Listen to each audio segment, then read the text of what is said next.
നല്ല പ്രതികരണമാണ് ഇന്നലെയൊക്കെ. അധികം ആളുകളൊക്കെ എത്തിയിട്ടുണ്ടായി. പിന്നെ കോട്ടയത്ത് ഈ വർഷത്തെ ആദ്യത്തെ എക്സിബിഷനാണ്. ഇങ്ങനൊരു സീരീസ് ആയിട്ട് ചെയ്യാൻ പറ്റിയതിൽ സന്തോഷമുണ്ട്. ആളുകൾക്കൊരു പുതിയ അനുഭവം എന്ന് പറയുന്നുണ്ട്.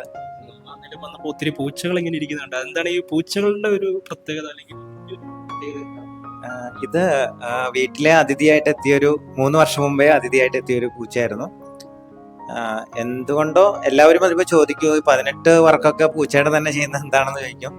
പക്ഷെ അതൊരു വല്ലാത്തൊരു ആത്മബന്ധമാണ്. അതുകൊണ്ടായിരിക്കും അങ്ങനെ ചെയ്തത്. ഞാൻ ശരിക്കും പൂച്ചയെ മാക്കു എന്നാണ് വിളിക്കുന്നത്. അപ്പോൾ വീട്ടിലൊരു അംഗം പോലെ തന്നെയാണ്.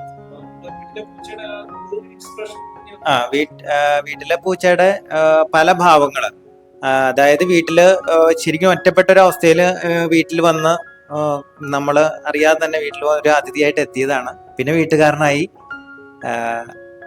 പിന്നെ പുള്ളിയുടെ കളി, ചിരി, വാശി, പിണക്കം ഇതെല്ലാം ഞാൻ വീക്ഷിക്കുമായിരുന്നു. പിന്നെ അവനിലൂടെ യാത്ര ചെയ്യായിരുന്നു.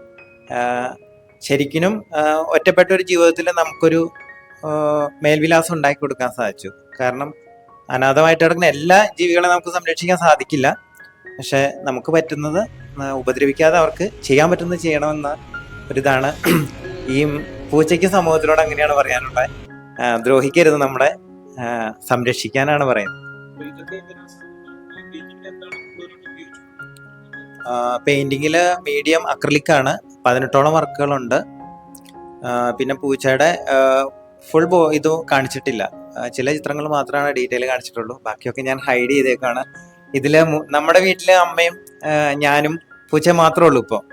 അപ്പോൾ വേറൊരാൾ എക്സ്ട്രാ വരുമ്പോൾ പുള്ളിക്ക് ഭയങ്കര പേടിയാണ്. അപ്പോൾ ഓടി കളിക്കാൻ ശ്രമിക്കും. അപ്പൊ അതുകൊണ്ടാണ് ഞാൻ ശരിക്കും പറഞ്ഞ ഹൈഡ് ചെയ്തേക്കുന്നത്. ചിലർക്ക് മാത്രമാണ് അതിനെ ഇടയ്ക്ക് കാണാൻ പറ്റുള്ളൂ. മറ്റുള്ളവർ പുറത്തുനിന്ന് വരുമ്പോൾ ഒരു പേടിയാണ്. ഓരോ കഥകളുണ്ട്. കാരണം ഞാൻ ജോലി ചെയ്യുന്ന കിഴക്കമ്പലം സെയിന്റ് ആൻഡ്രീസ് പബ്ലിക് സ്കൂളിലാണ്. ചിത്രകലാ വിഭാഗ അധ്യാപകനാണ്. അപ്പൊ വൈകുന്നേരം വീട്ടിലെത്തുമ്പോൾ നമ്മളെ കാത്തിരിക്കാൻ ഒരാളുണ്ട്. ഫുഡ് കൊണ്ട് കൊടുക്കണം. അങ്ങനെ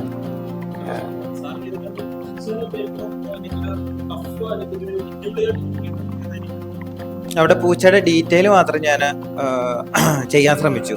അതൊരു ഫസ്റ്റ് വർക്കിലുണ്ട്. ഫേസ് കറക്റ്റായിട്ട് ചെയ്തേക്കുന്നത്.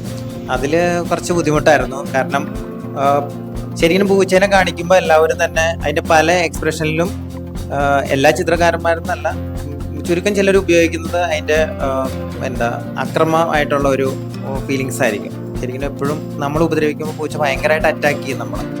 പക്ഷെ 3 വർഷമായിട്ട് ഇപ്പോൾ 3 വയസ്സോളമായിട്ട് ഈ മാക്കുവിനെ. അപ്പം ഇന്നേ വരെ അങ്ങനെ നമ്മുടെ അടുത്ത് അങ്ങനെ അറ്റാക്ക് ചെയ്തിട്ടില്ല. അതുകൊണ്ട് എൻ്റെ ഒറ്റ പെയിന്റിങ്സിലും പുള്ളിയുടെ ആ ഒരു ഇത് കൊണ്ടുവരാൻ സാധിച്ചിട്ടില്ല. എല്ലാത്തിലും സിമ്പിളായിട്ട് നമ്മളോട് ഇടപെടുന്നുണ്ട്. ആ ചിത്രത്തിലാണ് എനിക്ക് കൂടുതലായിട്ട് വർക്ക് ചെയ്യാൻ. കണ്ണുകളിൽ എന്താണ് ചെയ്യേണ്ടത്, അപ്പോൾ ആ ഒരു ഭാവം കൊണ്ടുവരാനായിട്ട് കുറച്ച് ബുദ്ധിമുട്ടായിരുന്നു. എൻ്റെ പേര് രമേഷ് കുഞ്ഞൻ. ആലുവയിലാണ് താമസിക്കുന്നത്. പെയിന്റിങ് ഇപ്പൊ എൻ്റെ ഇത് 4ാമത്തെ സോളോ ഷോയാണ്. ഗ്രൂപ്പ് കുറെ അധികം ചെയ്തിട്ടുണ്ട്. ഇതിപ്പോ 4 വർഷത്തിന് ശേഷമാണ് ഇങ്ങനെ ഒരു ഗ്രൂപ്പ് കുറെ വരുന്നുണ്ട്. ചാൻസുകൾ വരുന്നുണ്ടെങ്കിലും എനിക്ക് സോളോ ചെയ്യുന്നതാണ് കുറച്ചുകൂടി. നമുക്ക് എന്തെങ്കിലും പറയാനുണ്ടെങ്കിൽ ഈ സോളോയിലൂടെയാണ് സാധിക്കുള്ളൂ. ഗ്രൂപ്പിൽ അത് സാധ്യമാകുന്നില്ല. കോട്ടയത്ത് ഇത് ആദ്യമായിട്ടാണ്. പിന്നെ ഈ വർഷത്തെ ആദ്യത്തെ ഷോയാണ് ഇവിടുത്തെ. അപ്പോൾ എന്തായാലും ഇന്നലെ നല്ല ഇതായിരുന്നു. ആളുകളോട് ശനിയാഴ്ച കൊണ്ട് സമാപിക്കും.